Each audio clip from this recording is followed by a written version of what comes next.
En relación con la exención a los derechos de propiedad industrial, al waiver y a su contenido, hemos señalado algunos aspectos críticos que fueron los que motivaron un debate complejo que, si bien era contrarreloj por las implicaciones que tenía para el enfrentamiento a las cuestiones de la COVID-19,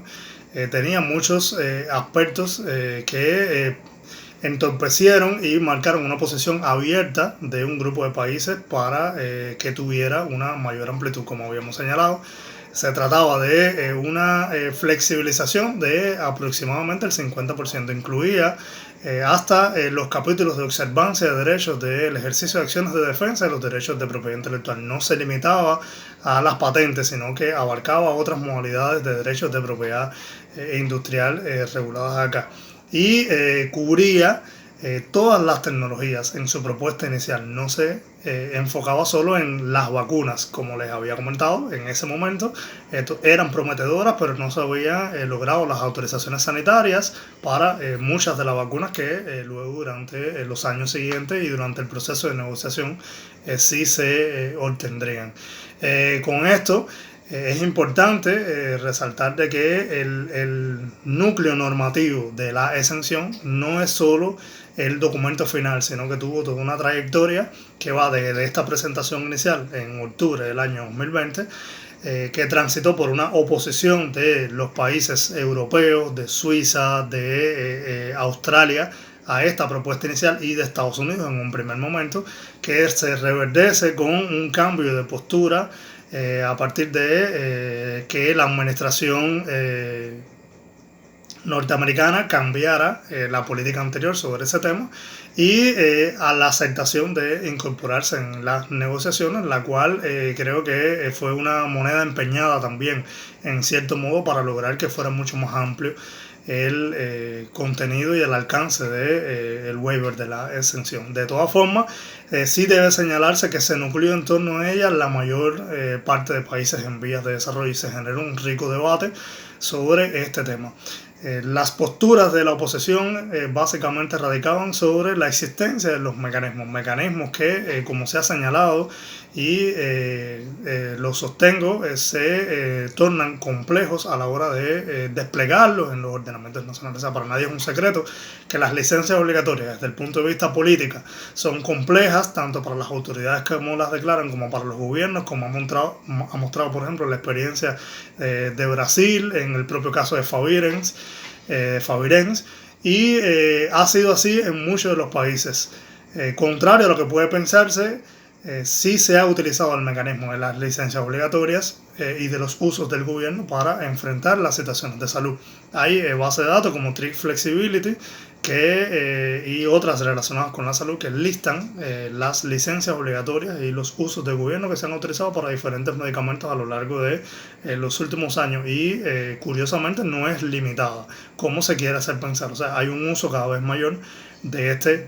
mecanismo en la legislación. Lo que sí está claro de que, como muestra la propia exención en su resultado final, debe flexibilizarse y debe revisarse el diseño para que el uso del mecanismo de las licencias obligatorias y otras flexibilidades sea mucho más dinámico y garantice el acceso final a la invención protegida, ¿no? Y que pueda, por supuesto, llevarse a vía de hecho. Bueno, otro de los aspectos que se negociaron y que entorpecieron en un cierto momento fue lo de los beneficiarios. O sea, había una propuesta de exclusión inicial de China por el volumen de su economía y limitarla a países en vía de desarrollo. En cuanto a la duración de la exención, creo que fue un tema al cual se llegó a consenso pronto, pero uno de los aspectos fundamentales es que ese tránsito y esa cuestión de lo largo de las negociaciones era requerido por el mecanismo de aprobación y la necesidad de consenso que exigía la adopción de una declaración ministerial en el ámbito de este Consejo. Bueno, propuestas y contrapropuestas, negociaciones que con la incorporación de Estados Unidos dieron lugar a una nueva propuesta y el tema más complicado acá fue que en un momento el Quad Proposal excluye a muchos países de la negociación, que muestra una clara política divide y vencerás para, si bien buscaba lograr consenso, aislaba a muchos de los países en vías de desarrollo, países de nuestro contexto de la participación activa en el foro final de negociación. Bueno, el resultado final, se llegó a un draft, a un borrador que se presenta y que resulta finalmente aprobado en una decisión ministerial en junio del año 2022, que resulta a claras luces decepcionante en cuanto al alcance si lo comparamos con la propuesta inicial, por una parte, y por otra parte limita considerablemente esa propuesta inicial a vacunas exclusivamente, y los limita considerando o incluyendo solo una exención para las disposiciones del artículo 31F del Acuerdo de los API, que estaba relacionada con la limitación a el abastecimiento del mercado nacional y la limitación de exportación del producto producido, ¿no? Con una licencia obligatoria sobre una determinada patente. Bueno, otra de las problemáticas que emergen con la discusión en torno a la exención temporal, a nuestro juicio, es que dejó abierta la posibilidad de ampliarlo a medios de diagnóstico y a otras soluciones tecnológicas que, como se había presentado en nuestra idea inicial, también son parte del cumplimiento de los objetivos de salud. O sea, no se limita solo a las vacunas. Una de las cuestiones que muestra claramente todo este proceso y la pandemia es el tema de las capacidades tecnológicas, el desmontaje progresivo de las capacidades tecnológicas en muchos países en vía de desarrollo, y las complejidades en las negociaciones para adquirir y asimilar tecnología que están estrechamente relacionadas con esto. Esto se mostró, por supuesto, en América Latina, ya que hubo un desmontaje progresivo de industrias como la mexicana, que hoy se quedaba limitada a no poder adquirir muchas de las tecnologías o a no poder acompañar el desarrollo de plataformas tecnológicas que eran mucho más extendidas, como la propia de sus unidades proteicas, en la que luego se llegó, como parte de ese proceso, un acuerdo con nuestro país, y que ha avanzado en las autorizaciones sanitarias en el país de algunas de las vacunas. Los aprendizajes, uno, que deben ser procesos de negociación expeditos los que se lleven a este ámbito, y segundo, que las estrategias de negociación deben ser vitales, directas, rápidas, en función de poder responder a situaciones y a emergencias de salud en este contexto. Bueno, finalmente, algunas lecturas o conclusiones que hemos visto de este proceso. Uno, durante todo el periodo de pandemia fue esencial evitar la innovación. Se lograron la protección y la obtención de resultados novedosos, patentables, protegibles, no solo en el ámbito de patentes, sino en otros de derechos de propiedad intelectual, y que esa abundante labor de solicitud de derechos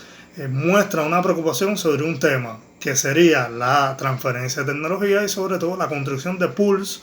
de espacios comunes de coordinación para evitar tickets de patente, que es una de las deformaciones de los sistemas de patente para que complejiza la difusión de las tecnologías. Segundo, la continuidad que va a tener este debate y la expansión en otros foros internacionales. Otro, un escrutinio público frontal a las posturas de las farmacéuticas y de los gobiernos. Por ejemplo, ya mencionábamos el del desmontaje de las capacidades tecnológicas, pero también el escrutinio con el financiamiento, sobre todo porque se hizo público que las vacunas sobre todo de las empresas norteamericanas, se habían obtenido con financiamiento público a partir de procurements, y hay una crítica abierta a luego la obtención de derechos de propiedad intelectual y a las limitaciones en cuanto a la transferencia de tecnología que fueron obtenidas con financiamiento y con financiación pública en sentido general. El desarrollo de vacunas casualmente fue asegurado con esta financiación pública, y se aporta un grupo de debates en torno a las flexibilidades de los derechos de propiedad intelectual reconocidas, como las licencias obligatorias. Yo creo que lo primero que se muestra es que se desmonta la reticencia a limitar el uso de la licencia obligatoria para atender los objetivos de salud. Da una oportunidad de reforma, de modificación legislativa para hacer mucho más operativa y aplicable el instituto de las licencias obligatorias, y en sentido general el uso de las flexibilidades relacionadas con el acceso a medicamentos. Bueno, estas son algunas de las cuestiones que queríamos compartir en estos minutos de intervención. Agradecemos nuevamente la oportunidad que se nos ha extendido. Por supuesto, no es posible agotar la diversidad y la complejidad de los temas, solo anticipar de que es un tema que va a tener otros desarrollos y que abre oportunidades para la inclusión de excepciones, como se ha venido propugnando por el Subcenter, por el profesor Correa y otros investigadores, de que, por ejemplo, es un buen momento para revisar que los objetivos de salud sí puedan permitir la incorporación de la sección de stockpiling, la stockpilization de almacenamiento de determinados medicamentos, y que es un momento para incorporar la sección para importar, exportar medicamentos más allá del régimen de las licencias obligatorias, lo cual puede ser traducido en un movimiento legislativo de reforma en sentido de ampliar la atención a los objetivos de salud en la legislación de patentes y de otros derechos de propiedad intelectual.